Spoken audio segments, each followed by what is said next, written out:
Hey everybody, welcome back to Movieverse. My name is Brian, and today I'm going to be reacting to the newly released behind-the-scenes video for The Legend of Vox Machina, titled The Legend of the Cast of The Legend of Vox Machina. Now, yesterday I released a video breaking down the trailer for The Legend of Vox Machina that was released last week.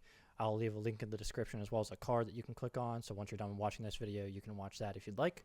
But we did talk about that they were going to be releasing more information today about the series that's going to be premiering on January 28th. However, I thought that they might release casting announcements through social media, but it looks like they're releasing another behind-the-scenes full-length video. This one is about 13 minutes long. So let's go ahead and react to it, and then I'll give you some thoughts at the end or while we're watching. So, all right, let's jump in.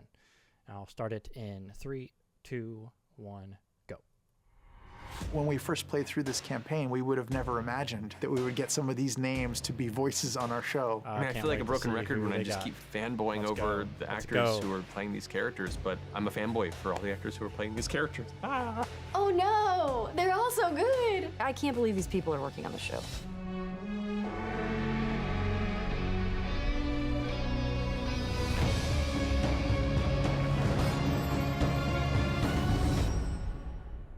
It's an interesting circumstance to be developing an animated series where I created and performed so many of these characters, and then now we have the opportunity to bring them to life. And I should not play all of them. I am genuinely really excited for and have been excited to find the right people to breathe life into these characters in ways that I never could. Just like the player characters, all of these NPCs that you've seen, they have a piece of Matt in them. They feel like friends. So when we were casting it, there has been that deep amount of levels of consideration to make sure that they will truly be the exact perfect fit. Part of us will always want Matt to voice every old man, woman, child, but it's been surreal to hear the guests we've had come in and bring some of these long cherished characters to life. One of those NPCs that is beloved by all is Sean Gilmore of Gilmore's Glorious Goods. And after a lot of back and forth with Matt, Matt himself was actually the one that was very adamant about allowing someone else to take a shot at this beloved character. I wanted to make sure that his importance to the story was given the care that it deserved. We really wanted to find somebody who is funny and still full of life, and I think we found him. Sunil Malhotra has done an incredible job of portraying Gilmore. Sean Gilmore is, in my imagination, a naughty, sexy, mischievous cat. If he's not selling his wares, he's selling himself. Sunil brings playfulness, charisma, respect. I can't wait to learn more about these people that we don't know. Just full of energy and life and verve. That is like hand in glove for me. He's bringing a very unique flair and passion to the role, and is really good at hooking a finger under Vax's chin still. What we ended up with was enough of Matt's version of the character that we still recognize him as the Gilmore that we fell in love with, but this new spin, a new take that has an authenticity that we could not have gotten if Matt had played the character. The voice really hits everything that you want out of Gilmore. I'm quite pleased. As Matt painted it, Exandria is such a broad, diverse, crazy place filled with all kinds of voices from around the realm. And to populate that with voice actors who aren't just the main 8 cast members of Critical Role was always a big goal of ours, to make this world feel expansive and real. This show is a great big stew of unbelievable casting choices and people that you have been waiting for and knew were going to be part of it. We are blessed with choice when it comes to extremely talented people that happen to be friends of ours. And so there have been opportunities in the series to have people like Payton. Not unfamiliar to Critical Role fans for his portrayal as Shikasta or in Undeadwood. Sovereign Uriel is a huge part, which meant that we needed a huge voice. Payton was someone that we turned to for that, and he delivered instantly. Nice. He has a level of regality to his voice that you just can't ignore. He just brings so much weight and integrity to Uriel, and gives it even more character than I would have imagined. We're trying with some of the casting to make sure that everybody you want to hear who's been a part of the family sneaks in there every now and then. Felicia Day is a perfect example of someone you will hear rattling around Tal'Dorei. You'll hear her doing her level best to defend Emon against its enemies in a few of the early episodes. For Emon, as one! We would not be here without Felicia Day. She took a chance on us, she saw the possibility, and we knew that we wanted to use her. We also have people that we have known and love, such as Bobby Hall. Okay, we'll take you in, but the bear waits outside.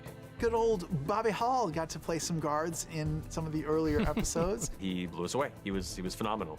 Also stepping up for a character favorite from the Vox Machina campaign is Eugene Byrd as Jarrett. Ooh, Jarrett got a new Jarrett. role in this show. He is now a captain of the Arms of Emon in the animated series. I think Jarrett is one of the coolest characters in the campaign. Jarrett is the kind of guy that you need to prove it to him. You need to prove it to him more than a few times. Eugene is like such a wonderful human being and such a wonderful person. He was in Gears of War with me, and I was so excited when he was cast. General Krieg is a character from our early home game General days Krieg, that some fans okay. may not be super familiar with, but he did reside on the Council of Tal'Dorei, and we had to turn to a big voice for his character. Hello, my name is David Tennant, and my I'm playing God. General Krieg. David Tennant's in our show? What? What? Being able to bring him on board to That's bring an amazing. NPC like Krieg to life, a pre-stream NPC. So he really is the one that brings it to life for the community as well for the first time. I can't believe you made it out alive. He was so excited to be part of this project That's because he had insane. seen the path that it took. I think it's fantastic. I think this is how all shows should be pitched. They should all start in somebody's front room and end up on television. Why not? Knowing what that character is going to be required to do, David was fantastic to work with. We've also had guest appearances by Tony Hale. Of Veep fame is our Fence. He transformed Nice. into this Sir Fence, slimy, okay. scheming Fence so brilliantly. Playing the head cleric is Anjali Bhimani. Her dulcet tones matched perfectly with the character. Don't want to forget Cassandra de Rolo, sister of Percy, played by Esmé Creed Miles.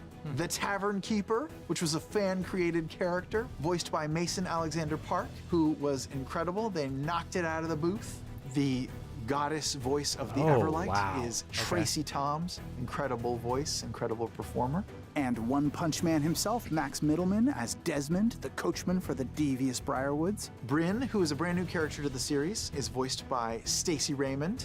Also in the Whitestone crew as Keeper Yenin, we have Gina Torres. Your first take of her is really someone of great I calm can't wait and to spirituality. find but out more about all she these has a people. much greater agenda. She also has a couple of tricks up her sleeve, which make her a badass. When it came to the character of Archibald Desney, we made some changes to the character overall and also wanted to push this Archibald young Desney. rebel leader with a Okay. voice print that All we right, so thought these are some would of the do it people that we're justice. finding out We're from big the, fantasy trailer fans, so that I again, was in kinda Shooting for the guessing at. Moon, we reached out to Dominic Monaghan, and he said yes. Nice. Archibald Nice. is Wow. a kind They're of getting some people here. buccaneering, swarthy man of short stature. He tends to let his fists and his axe do the talking. He just sounds like such a badass dwarf. Then we need to make our next move count. Gather every able-bodied fighter in Whitestone. But we have a hobbit on our show. It's amazing. Also, Stephen Root. We are Amazing. huge fans of his, from everything from Office Space to Barry. The way that he chews and works with his words gave a whole new shape to the character of Anders. Tick-tock, tick-tock, you're wasting time. Vedmeyer also cuts an extremely intimidating profile, and we knew with a half-giant of his size, we needed a voice to match it. You can't go wrong with Royer McCann, the Hound from Game of Thrones. Wow. Dr. Anna Ripley is another one of the Briarwood henchmen that we knew we needed to bring to life. And Kelly Hu does an incredible job of that. Don't play dumb. It won't end well for you. God, Kelly is a villain. It's a really, really sharp performance. So Pretty two sure of I the was right NPCs on that Vedmeyer obviously as jumped far to as our my mind characters in that the I was beginning pointing out. was Lady That's right. Allura by Soren and Okay. obviously Lady are Kima big of ones. Ward. Big shoes, big characters, beloved by all. And we quickly turned to an angelic voice from Game of Thrones, Indira Varma, for Oh, wow. Lady Allura Vysoren. She has this, They are this getting some grace and people. this This prim is- quality to her. This is big. I must object, Sir Finch. We don't even know what the creature is. Demon? Elemental? And how do you propose we capture it? She was able to deliver this very delicate, soft, but powerful dialogue. I love you, Matt. I love your voice as Allura, but it's so amazing to hear the woman come to life. And then her partner in crime, Kima of Vord, played by the incredibly funny Stephanie Beatriz. Okay. She has just the perfect cadence and the perfect deadpan delivery and just nails it with her total disdain for the entire group of Vox Machina. She's large and in charge, even though she's under 4 feet tall. Stephanie is a fantastic badass of the utmost variety. Playing a badass is an internal thing. It is about the space that you've decided that you take up. It isn't about how small or big you are. She just like got it immediately and sounds exactly like I pictured Kima sounding. While I miss Matt as Lady Kima, I'm pretty happy with who we got. Yeah, she sounds good as Another Lady Kima, for immensely sure. talented voiceover actress, the illustrious Great Griffin. She is our Delilah I don't know who that is, Briarwood. but Villains, I've been playing them for decades, and they're just so deliciously wonderful to play. Delilah is a very complicated villain. I liken her to sort of like a big cat. I'll kill you when I'm feeling like it, but right now I'm just having fun.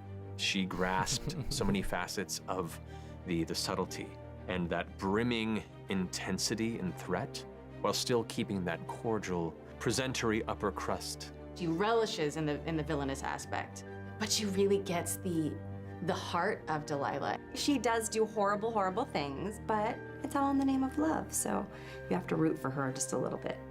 We also have the talented Darin DePaul joining us as Kerrion Stonefell. He's grotesque, he's evil, he's That wasn't who I thought it disgusting. was either, so He is a it's interesting. mess. So I'm sure we're like, of course, Darin. He's disgusting, he's evil, he's a mess. We've got to make it him. Darin is, I'm not convinced as human. He can make creatures come out of him that don't really make sense.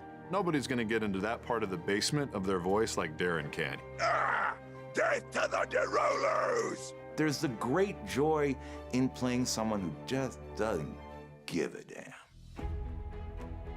Watching this universe come to life, it's bigger and more complex than I even imagined. These are adult stories, adult themes, and because it's animated, it means that you can do so much more. Anything that you can think of, anything that you can dream up, that can be brought to life in the world of animation. Who would have thought that we would get to tell these stories in this medium, and people aren't ready for how vibrant and exciting it looks. It's very like those cartoons that you watched as a kid. It kind of reeks of nostalgia, but with swear words. And what could be better? It feels like our little group is just starting to expand and grow. For many, many years, Man. this was truly a world They got some people for that this show, only for sure. existed in a handful of people's imagination. It feels like these characters that we have lived with for years now have been given new life. The fact that there are all these critters who are invested in this means that, fuck, it needs to be seen, it needs to be made. This is because of you, and I know it brings tears to my eyes. It's kind of an amazing thing. Indulge and engage with this moment that you helped create, because without you, it would not have been. Knowing that the Legend of Vox Machina was creator-made from top to bottom, there's a certain magic to that I don't think you can get anywhere else. People say stuff like, this is your world, you created this stuff. Like, I, to a degree, helped to facet it, but I am one of many storytellers in this. Me and all the players at the table, and the community that watch this, and all these artists, developers, and designers. This is a continued expansion of that collaboration, and collaboration is key. This isn't my world anymore. This is our world. That's a great sentiment.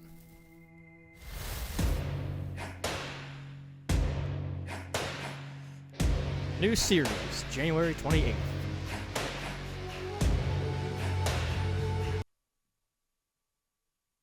Guys, they got some big names here on this show.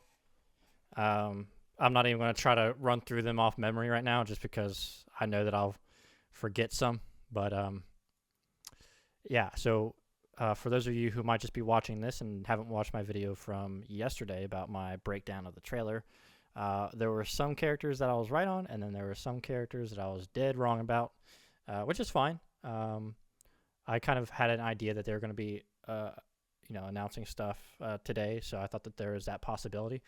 But that just means that we get to continue the conversation. So if you haven't seen my breakdown of the trailer from yesterday. Make sure you check that out. I also have a reaction to the original trailer from last week that they released. And yeah, we can talk more about, what characters they are introducing in this series, what characters it seems like they might be leaving out, as well as what this means for future seasons. Because if they can get these actors for these roles, I can't wait to see what actors they can get for some of the roles that will be coming down the pipeline in a season 2. So this is all very exciting. Thank you guys so much for watching this video. If you liked it, click the thumbs up button, subscribe to Movieverse for more content, follow my social media accounts, and let's continue the conversation in the comments and on social media. Thank you guys so much for watching, and I'll catch you on the next one.